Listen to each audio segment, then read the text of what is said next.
một tết tê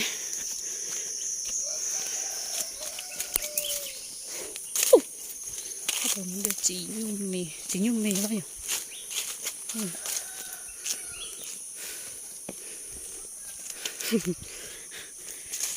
dùng sườn nữa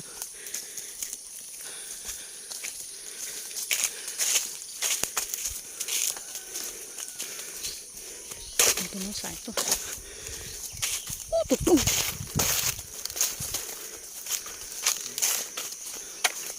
xe này giờ đều cho bấm tới đi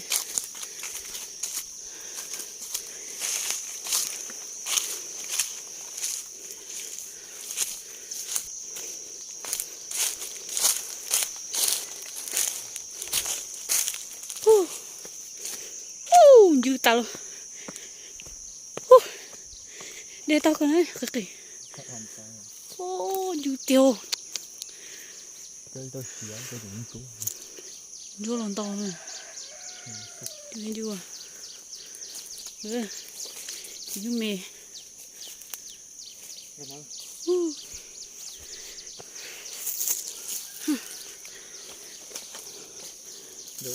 để tao một cái đây là mì to biết rồi thế này tết chú của tao chú giống má siết chữ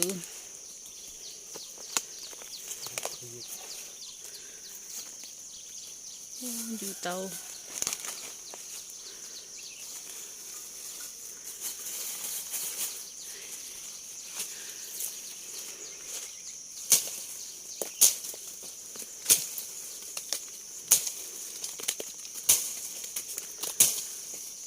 vào tôi sợ đâu ui tít tiêu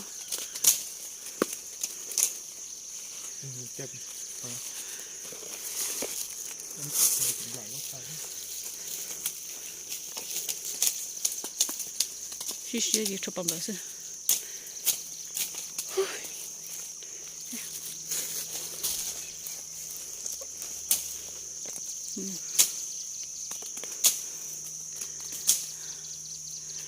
nó nhớ tại dùng chín mua hết rồi nhớ rồi thì tung lại nó chỉ tao liều tung xa rồi tung lại nó hết thời rồi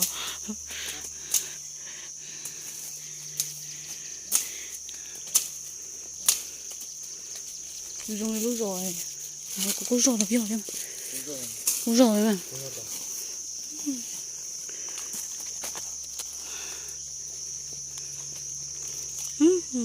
thì khá rồi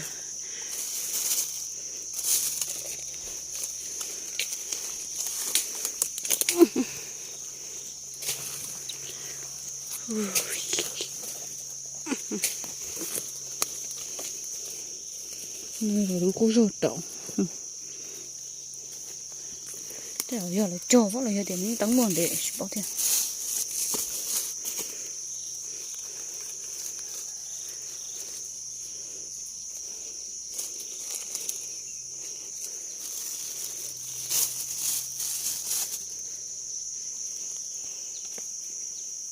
bông bưởi lù rồi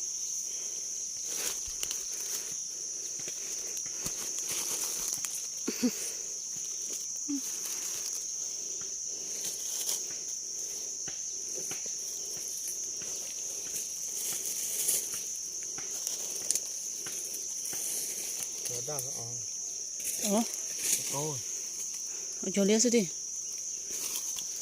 nó đập nó gì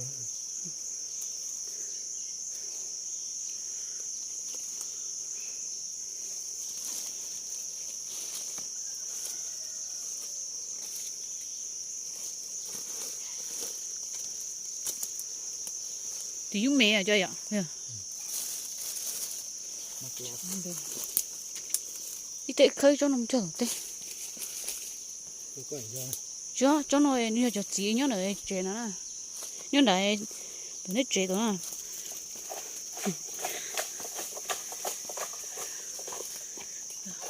xí xí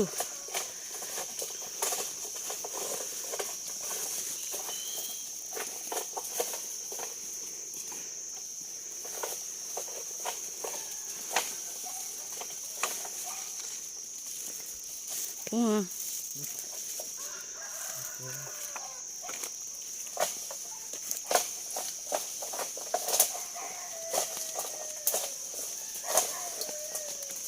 Tôm lớn là chế rồi.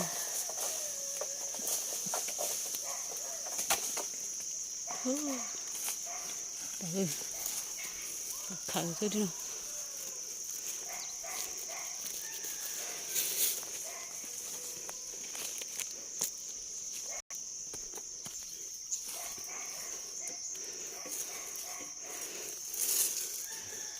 Cho gì khá sự.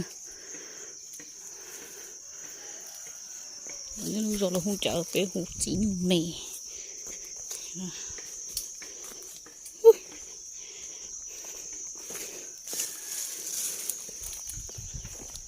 Tí nè.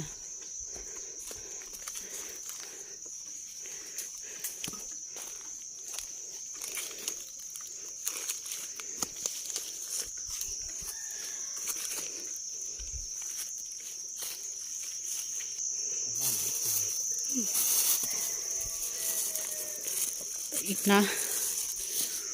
Lấy được. Bật chè. Chấm nhủi kìa. Chơi cho bé no chơi. Mua cho bé no này. Để thằng chỉ thằng tổ cá. Chấm nhủi đi nào.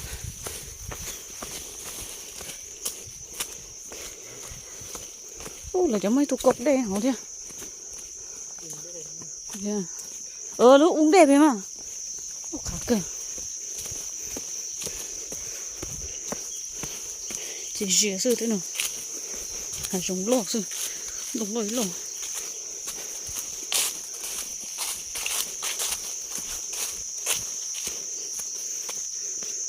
Chọn nhu. Thế nó yêu đậu là tết cố rồi. Thế nào cũng tết là như cũng chỉ thua liền. Tấn luôn.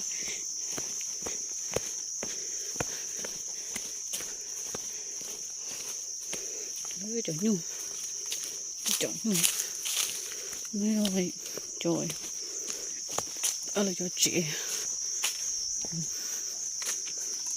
Để tụi nó xay trái nhung cái chúng mà cái chế đó cũ này đấy để nhung tụi mình làm bua ý đó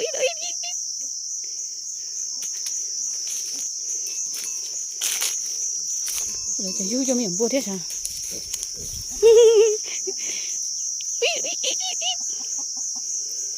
được không cha ý rồi mềm bùa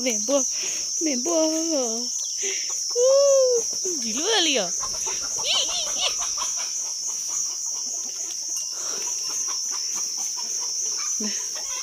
chuyện ta tỏ tú nhu trái nhu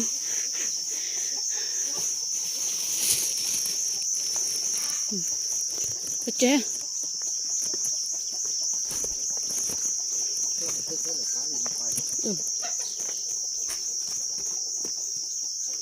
phải mà mua bàn lợi luôn mua bàn lợi à phải à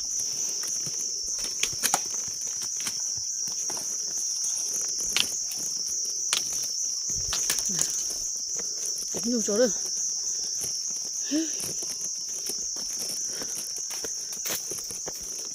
tốt tổ cũng chết à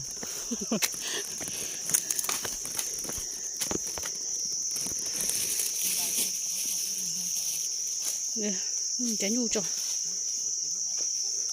trái nhu chạy gì mới sẽ hàng nó mà thay nó sẽ đó là xin chỉ nó đây cho sức rồi rồi nó nhóc có khó chết rồi